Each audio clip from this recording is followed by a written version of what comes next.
Bonjour. Dans quelques jours, il y aura en Côte d'Ivoire une élection présidentielle. Alors aujourd'hui, nous recevons Edwige Sosa, qui a pour mission d'aller observer cette élection pour voir comment elle va se dérouler, si elle se déroule bien. Alors, il y a donc une ONG qui s'appelle All Africa Group Agir pour l'Afrique, qui a été accréditée pour cette mission que vous allez mener avec un certain nombre de collaborateurs. Et vous allez nous expliquer, d'une part, les enjeux de cette élection, les grands enjeux de cette élection présidentielle, et puis d'autre part, quelle va être votre mission pour faire en sorte que ces élections se passent dans l'apaisement, dans la tranquillité. Alors, d'abord, expliquez-nous un petit peu quels sont les grands enjeux de cette élection.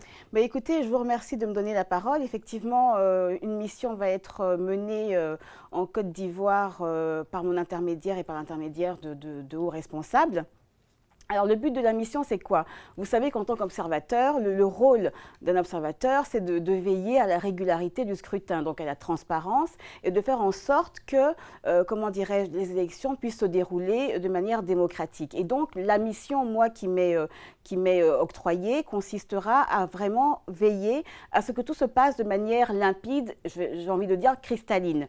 Les grands enjeux, oui, la Côte d'Ivoire, comme vous le savez, sort c'est un pays qui est sorti meurtri en 2010 lors des élections présidentielles. Et donc, il y a eu une fracture sociale que le président Alassane Ouattara a essayé de résorber. Maintenant, nous avons en lice 8 candidats, dont le chef de l'État, et nous espérons franchement qu'à la suite de ce scrutin, nous puissions avoir une Côte d'Ivoire apaisée, une Côte d'Ivoire réconciliée avec elle-même, une Côte d'Ivoire qui se répand au niveau international, et une Côte d'Ivoire qui se retrouve avec elle-même, une Côte d'Ivoire, de notre cher président Houphouët-Boigny, qui était une Côte d'Ivoire rayonnante, prospère.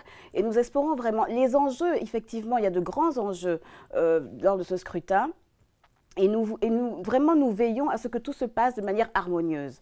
Pour le bien de chaque Ivoirien. Alors, qu'est-ce que ça veut dire, une élection qui se passe d'une façon harmonieuse? Parce que vous êtes chargé de voir l'élection, mais même les résultats aussi de l'élection. Oui, tout à fait. Donc, ça va se passer avant, pendant et après. Alors, les 3 phases. Les 3 phases. Donc, avant, ça consiste en quoi? Ça consiste à analyser un panorama de la situation, le paysage politique qui va se dessiner. Pendant, c'est veiller pendant le scrutin à ce que tous les Ivoiriens puissent aller voter de manière propre, de manière saine, qu'il n'y ait pas de bavure. Et puis après, c'est veiller, c'est voir en fait comment tout s'est déroulé. Et donc effectivement, quand vous parlez d'enjeux, il y a vraiment des enjeux majeurs. La Côte d'Ivoire est premier mondial en cacao, café, banane, on a du pétrole et donc on a des investisseurs qui sont à nos portes et donc et qui ont besoin d'une stabilité, d'une sécurité, d'une pérennité. Absolument. Et donc moi mon rôle majeur dans le cheminement de ce processus électoral va consister à sécuriser justement tous les investisseurs, à sécuriser les Ivoiriens eux-mêmes d'abord et puis à sécuriser le monde parce que les investisseurs sont là et la Côte d'Ivoire a besoin vraiment de s'asseoir, de souffler, de s'asseoir politiquement parlant. Et donc, on a effectivement des enjeux majeurs. On ne veut plus de casse, on ne veut plus de bavure, on ne veut plus de conflits, on veut vraiment une réconciliation nationale. Bon, certains disent effectivement que cette réconciliation nationale passe par la libération des prisonniers. Oui, pourquoi pas. Mais je veux dire que l'enjeu majeur de cette élection, c'est vraiment harmoniser tous les Ivoiriens, réconcilier vraiment les Ivoiriens avec eux-mêmes. Sur le plan pratique, vous avez des demandes particulières, par exemple sur les horaires pour voter ou sur... enfin, vous avez dit il y a 8 candidats, il y en avait 10 au départ, mais il y en a 2 qui sont désistés, donc Absolument. Il y a 8 candidats. Et est-ce que sur le plan pratique, comment ça va se passer? Oui, alors nous avons demandé effectivement à la CEI, la Commission électorale indépendante, de pouvoir différer, je vais dire, les jours où les électeurs pourront aller voter. Et donc, ils ont encore une latitude d'action jusqu'à mercredi, je crois, pour aller voter. Donc, le message fort que moi je veux faire passer, c'est vraiment vraiment de dire aux Ivoiriens d'aller voter. Parce que voter, c'est quoi? C'est manifester une appartenance à un pays. Et donc, chaque Ivoirien, chaque Ivoirienne a entre ses mains le pouvoir de changer leur propre destin. Et ce destin-là pourra être changé par justement le fait d'aller voter. Et donc, l'enjeu majeur va résider dans le taux de participation des électeurs. Donc, vous faites un pronostic? Vous avez une idée ou ce qui vous satisferait? Écoutez, ce qui me satisfait, moi, je serais bien contente si on a 100% de participants. Non, mais ça n'existe pas, sauf évidemment. Dans les pays totalitaires. Évidemment, donc quoi, 70-80%, ce serait vraiment déjà pas mal. Donc on mise vraiment sur une forte mobilisation de chaque Ivoirien et de chaque Ivoirienne, parce que l'enjeu est de taille. Alors, donc, vous allez vous assurer que les horaires sont convenables, que les gens peuvent voter librement, que ça se passe démocratiquement. Ensuite, il y a le dépouillement. Vous allez intervenir aussi sur le dépouillement? Oui, on va veiller au dépouillement, bien sûr, puisque ça se passe en 3 phases, avant, pendant et après. Et donc, le dépouillement, on va être attentif au dépouillement, parce que tout se passe véritablement pendant le dépouillement. Et puis, un clin d'œil pour la diaspora ivoirienne en France. Ils vont pouvoir voter. Ils vont pouvoir voter. Et non seulement ils vont pouvoir voter, mais ceux qui étaient inscrits préalablement en 2010 doivent savoir qu'ils sont réinscrits d'office en 2015. Donc, ils doivent absolument aller chercher leur carte électorale pour pouvoir accomplir leur devoir citoyen. Ça représente combien d'électeurs en France? Écoutez, c'est assez disparate, mais ça représente quand même un bon nombre d'électeurs. Et donc, ce bon nombre d'électeurs-là ne doit pas être oublié des urnes. Et c'est la raison pour laquelle on leur a facilité aussi la tâche en leur disant, écoutez, vous étiez déjà inscrit en 2010, votre inscription de 2010 tient toujours pour 2015. D'accord. Et après, la proclamation des résultats. Voilà, donc la proclamation des résultats, alors ça, c'est le moment fatidique, j'ai envie de dire. Et donc, fort du dépouillement que l'on aura vérifié de multiples façons, on aura effectivement une proclamation des résultats qui se fera en bonne et due forme. Donc vraiment, moi, mon rôle d'observateur, c'est vraiment de veiller à ce que avant, pendant et après, tout se passe de manière, dans la plus grande cohésion possible. La plus grande transparence. Et la plus grande transparence, bien sûr, bien sûr. Alors, Edwige, vous êtes aussi consultante en stratégie. Vous avez écrit un livre, Stratégie gagnante de coopération Afrique-Europe. Alors, est-ce que cette élection, pour vous, ça peut être le nouveau départ pour une stratégie gagnante? Et quelle est la stratégie gagnante entre l'Europe et l'Afrique? Oui, je parle pour la Côte d'Ivoire parce qu'on est en plein dedans. Écoutez, en Côte d'Ivoire, on a des leaders politiques importants, que ce soit au niveau de l'opposition ou du gouvernement. Je veux dire qu'on a des leaders politiques importants. Nous avons le chef de l'État, Alassane Ouattara, nous avons Charles Konan Banny, Charles Konan Banny, Afin Guessan. Bref, nous avons vraiment des leaders. Et donc, moi, je les invite tous à se réconcilier, à faire la paix, parce que la Côte d'Ivoire a de fortes potentialités. Alors, les stratégies gagnantes, c'est quoi? C'est ma foi se rassembler, se réunir, et puis négocier, élaborer des stratégies, c'est-à-dire une méthode de réflexion propre, et pas du copier-coller qu'on a l'habitude de faire quand on va en négociation face à la partie européenne. Parce que moi, effectivement, j'ai assisté aux négociations Afrique-Union européenne lors de la convention, lors de la signature de l'accord de Cotonou à Bruxelles à l'époque. Et ce que j'ai remarqué, ce qui m'a frappé, c'est que les États africains, quand ils vont en négociation, ils vont un petit peu en rang dispersé. Ils n'ont pas de méthode de réflexion, ils n'ont pas de propre stratégie. Et donc, ils font souvent du copier-coller. Et donc, maintenant, moi, j'invite les Ivoiriens, j'invite les leaders ivoiriens, quand ils vont en négociation, à aller de manière, avec une conviction, avec une méthode de réflexion, avec une stratégie propre, afin de pouvoir faire vraiment du gagnant-gagnant. Parce qu'on veut du gagnant-gagnant, mais oui, on le dit haut et fort, gagnant-gagnant, mais il faut des méthodes pour arriver à ce gagnant-gagnant. Et donc, c'est ce que j'explique étape par étape dans mon livre Stratégie gagnante de coopération Afrique-Europe. Est-ce que vous auriez un message particulier à faire passer aux Ivoiriens? Écoutez, moi, mon message que j'aimerais faire passer aux Ivoiriens, c'est de se réconcilier. C'est-à-dire que chaque Ivoirien et chaque Ivoirienne doit se réconcilier avec lui-même et avec elle-même.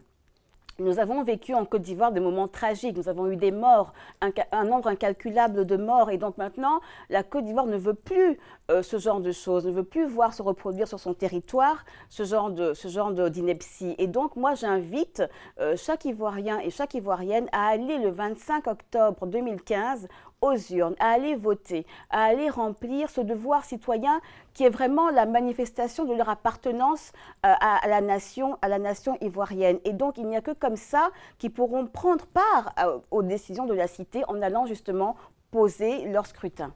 Eh bien, merci Edwige Sosa donc, de toutes ces informations. On vous souhaite une bonne mission et puis je crois qu'on aura dans quelques jours les résultats et on verra si votre mission a été efficace et permanente et qu'elle permettra d'avoir effectivement une élection apaisée. Absolument, je vous remercie.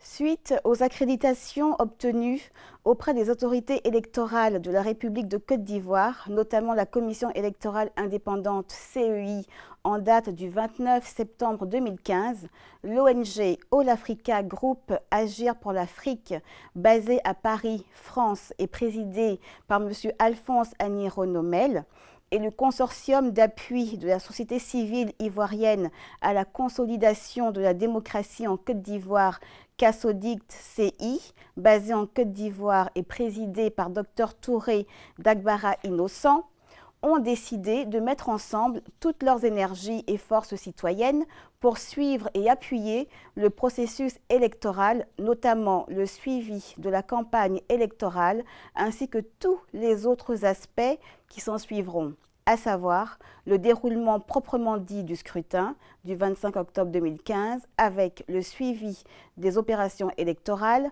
la proclamation des résultats par les instances habilitées de la République de Côte d'Ivoire, notamment la CEI, pour les résultats provisoires et la Cour constitutionnelle pour les résultats définitifs, après avoir eu à vider tous les contentieux électoraux qui pourront découler de cette joute électorale. Cette mission, conduite par la synergie des deux premiers responsables suscités, dont la mission reste sous leur haute responsabilité de coordination, celle-ci aura à se déployer stratégiquement et techniquement sur le territoire national, ainsi qu'au niveau de la diaspora, avec quelques observateurs, notamment en France, afin de suivre les 10 aspects relatifs à ce scrutin du 25 octobre 2015. Commise pour cette tâche, Madame Edwige Nechama Sosa assumera le rôle de porte-parole de la mission. Elle sera assistée par Monsieur Dano Landry Fabrice, secrétaire général adjoint du CASODICT Côte d'Ivoire, en charge du déploiement effectif et efficient des membres de la dynamique collective. Observation pré-scrutin. Avec ces 51 observateurs qui travaillent déjà conformément aux dispositions et standards internationaux de l'observation internationale des élections, la campagne électorale de la présidentielle du 25 octobre 2015 se déroule normalement tout autant que le retrait des cartes d'électeurs. La mission aura à produire pendant son séjour en Côte d'Ivoire divers communiqués plus fournis relatifs à son observation des diverses étapes du processus, comme énoncé ci-dessus, dont une attention citoyenne particulière sera portée à l'effet. Ces communiqués seront suivis à la fin du processus par la production, en fin de mission, d'un rapport global d'observation qui sera remis tant aux autorités électorales qu'au niveau des institutions, acteurs politiques, représentations diplomatiques près de la République de Côte d'Ivoire, ainsi qu'en Occident par une large diffusion. Le climat de paix et de sérénité étant celui beaucoup exposé et relayé par tous les candidats avant et pendant la campagne électorale, tout autant que le souhait dans ce cadre exprimé par bon nombre d'Ivoiriens et les populations qui y vivent, notre mission conjointe encourage le peuple ivoirien tout entier à garder ce cap de paix avant, pendant et après les élections. Elle exhorte la classe politique ivoirienne à garder en elle ce sens élevé de la responsabilité, de la hauteur d'esprit et de la maturité qui est la leur pour conduire la nation ivoirienne vers de bons chemins par le respect du code de bonne conduite et de fair-play électoral qui a été signé entre eux et surtout par la préservation de la paix, quelles que soient les circonstances, et ceci dans l'intérêt supérieur de la Côte d'Ivoire et de ses habitants. Le monde regarde l'Afrique, la Côte d'Ivoire est suivie pour ces élections. Puisse chacun jouer pleinement sa participation citoyenne au bénéfice et au service de la Côte d'Ivoire et surtout dans l'intérêt supérieur de la nation ivoirienne qui n'aspire qu'à la paix pour impulser le développement de toute la sous-région ouest africaine, pôle important du continent africain. La mission conjointe d'observation électorale de All Africa